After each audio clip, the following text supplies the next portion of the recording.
food in Sydney is absolutely unhinged, and I mean that in the best and nicest way possible. Just like the mullet, a beloved Aussie hairstyle, the entire culinary scene in Sydney is business up front, party in the back. You can find some of the nicest restaurants in the world, fine dining establishments that will impress even the most refined and expensive palates, and you can also find kangaroo meat on a pizza. My name is Josh. Join me as I sample some of the most iconic and historical culinary establishments in the capital of the state of New South Wales, Sydney, Australia.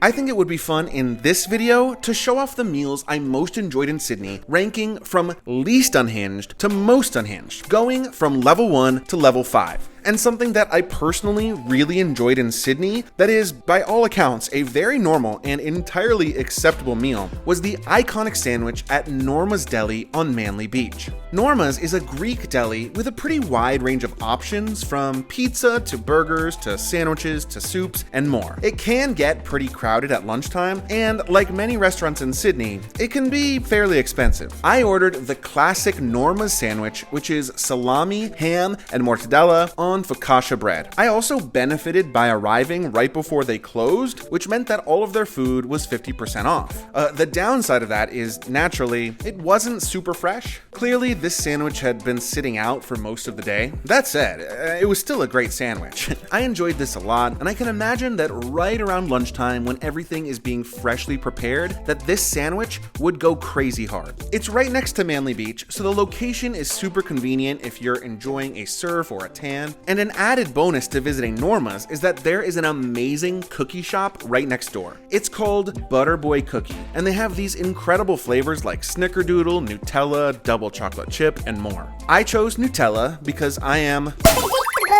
all around a great and simple and totally hinged meal, made all the better by the glorious surf and surfers of Manly Beach. But we're only just getting started. Things are gonna get weird really fast.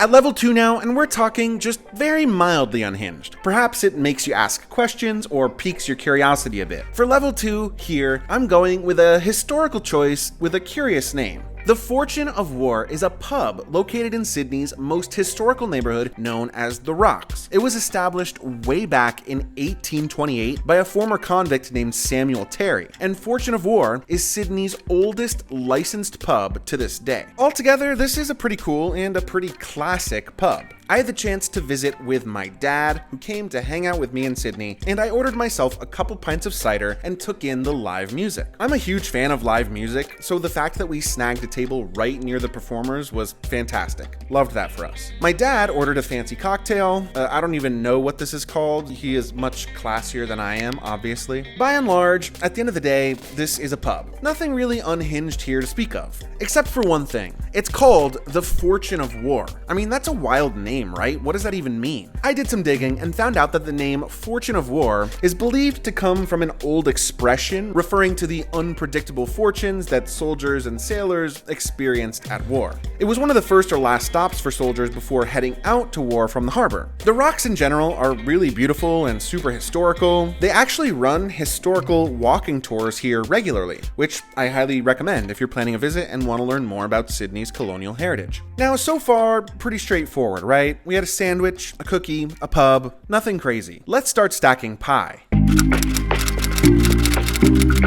Now, for someone from the US, like myself, a meat pie is already sort of an unhinged concept. To us, a pie is one of two things. It's a sweet and delicious dessert, like pumpkin pie or apple pie, or, depending on who you ask, a pizza. However, there's a place in Sydney that not only does meat pies, but also stacks mashed potatoes, mashed peas, and gravy right on top. This is a Sydney institution, and it's known as Harry's Café de Wheels. It originally opened back in the 1930s and has been operating out of its current location since 1945. The menu item that I'm referring to is called a tiger pie, and you can choose to add toppings to whichever flavor of pie you'd like, whether that be chicken or vegetable or beef or any other option that they have available. For as unhinged as it sounds, I mean, at the end of the day, you can't go wrong with meat and potatoes. It is a classic combination. So ultimately, I'm here for it. While you will find meat pies all over Australia, Australia, such as the one that I ate in my food video of Melbourne, this particular stacked version of the dish is more iconic to Sydney itself. Harry's Café de Wheels is located a reasonable walk away from Sydney Harbour in the neighbourhood of Woolloomooloo. The area is a bit less touristy than the harbour, but just as stunning, so definitely be sure to stop by. But this was just level 3. Things are about to get wild, I fear.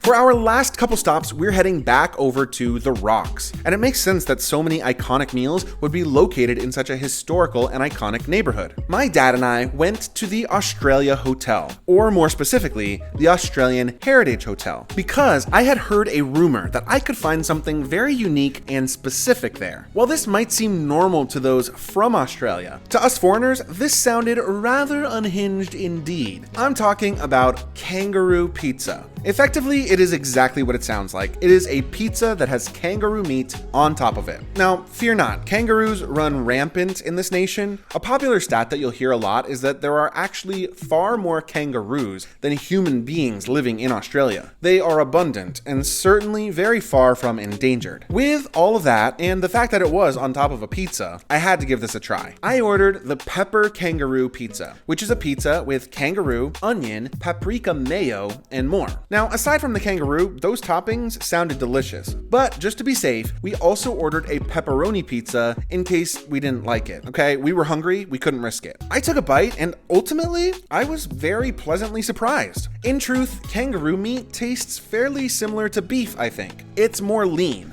But for that reason, I think that when it's prepared well, it's a good meat for a pizza. I won't lie to you. We ate most of it. Ultimately, we had a lot of fun with this. Definitely order a kangaroo pizza at some point in your life if you can. Now, it's hard to imagine a more unhinged dish than this. And yet it does exist. For the most unhinged food that I personally experienced in Sydney, we're going back to the basics. Level 5, most unhinged. Eating this is not for the faint of heart, but it represents something very simple and very primal that I think is attractive for a lot of people. Level 5 unhinged is the most pure and most basic form of food known to man. Barbecue meat on a stick. The iconic Aussie Barbie. But I'm not talking about prawns or beef or pork. That wouldn't be unhinged. No, in Sydney, you have access to other options, okay? Danielli's Barbecue is a simple street food stand set up in the Rocks Market. This is a market that's only open on weekends, and it features a number of different stalls throughout the Rocks, including art by local artists, handicrafts, souvenirs, and in this case, street food by a local chef. At Danielli's, they make it all super simple for you. You get a stick with meat on it and are given some sauces on the side. Your meat options? Beef, chicken, prawns, lamb, kangaroo, emu, or crocodile. Unlike with the kangaroo pizza I had at the Australia Hotel, here there is nowhere to hide. No cheese or mayo or onions. This is meat on a stick. Now, personally, I chickened out and couldn't even bring myself to order the crocodile or the emu. Feel free to make fun of me in the comments. But I did go for the kangaroo again, now in its purest form. I feel like this is how you eat kangaroo out in the Aussie outback, just raw dogging it. But ultimately, I have to say, Danielli really knows how to barbecue. This was prepared really well and was super juicy. I ate the whole thing right under the iconic Sydney Harbour Bridge, no less. It was a properly unhinged and perfectly Australian moment. The word unhinged sometimes has a negative connotation, but not for me. Unhinged, to me, means exciting, new, different. It means being willing to get away from the ordinary and expected in order to find something unusual, and sometimes something even better. The beauty of Sydney is that you can always choose. Pick a fancy and proper world-class restaurant, or eat barbecued emu on the street. I love that about Sydney. And altogether, my journey there taught me that it is a fantastic city with so much to offer. I'm so glad that I had the chance to visit, and I genuinely hope that you get the chance to do the same.